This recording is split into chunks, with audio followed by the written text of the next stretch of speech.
G'day viewers. Now, we've come to the end of our question and answer sessions from a current affair.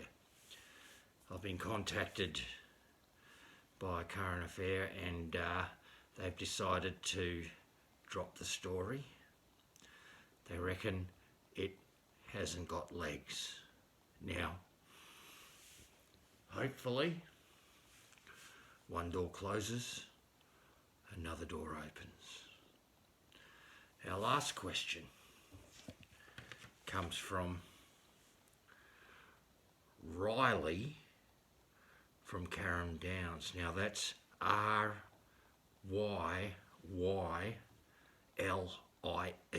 Riley.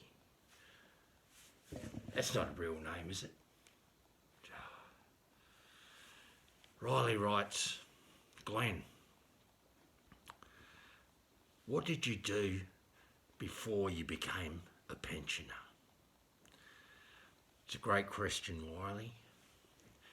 Now, I left school very early as a young man. I was just gone 13. Back in those days, you could just pick up a job anywhere. I managed to get a job crushing cans for a number of months. And then I'd hit the jackpot. I got an apprenticeship as a fitter and turner.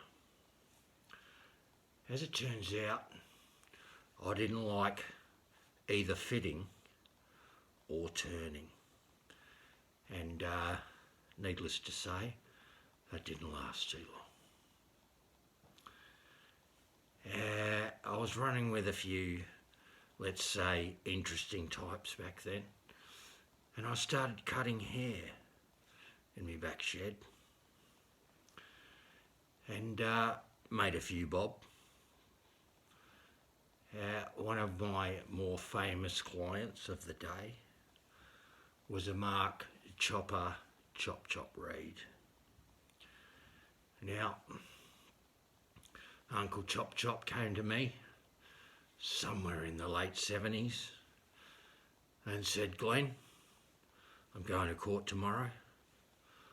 I need a really nice haircut. And I said, no worries, Chop. Sit down. Grab yourself a beer.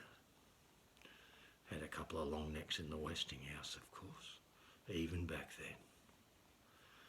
Now, I made a grave error that day. I mentioned that Chop had a strange shaped head as I was cutting his hair. Anyway, he went ballistic. We were tussling, toing and froing, and in the tumultuousness, I realised I didn't have the blade cover on my clippers. I managed to cut one of his ears completely off. Now, you might know a slightly different story through Hollywood, but Chopper went crazy. I managed to lock myself in my tool cupboard and I waited about 5 or 6 hours before I came out and it was all quiet. Anyway, Uncle Chop went to jail and he had in jail an associate cut his other ear off for the balance. He didn't feel balanced. Fair enough. Now, Chop did quite well. Wrote quite a few books. A fabulous kids' book. Documentaries. A Hollywood movie made for him. And I think I'm going to go down the same road. I've had a couple of offers. My publicist, Jackie Weaver, wants me to release a DVD entitled Glen, An Australian Journey. And then this bit's weird. A half hour of your life you won't get back. Now, I like a joke. Well, I don't understand the humour. But you don't argue with Australian Hollywood royalty. So Jackie can do what she wants. She's got a nasty temper on her, so I don't question it. I'll also be releasing a book entitled Glen 20 in his own words.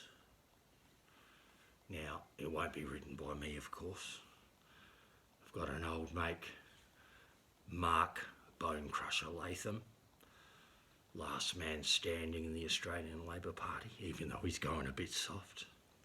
He's going to write it for me. So as I said before, one door closes, another door opens.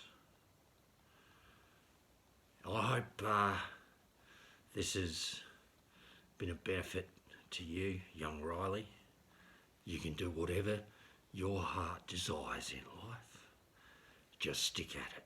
As my grandmother once said, even if you're a street sweeper, you be the best street sweeper you can be. Good night.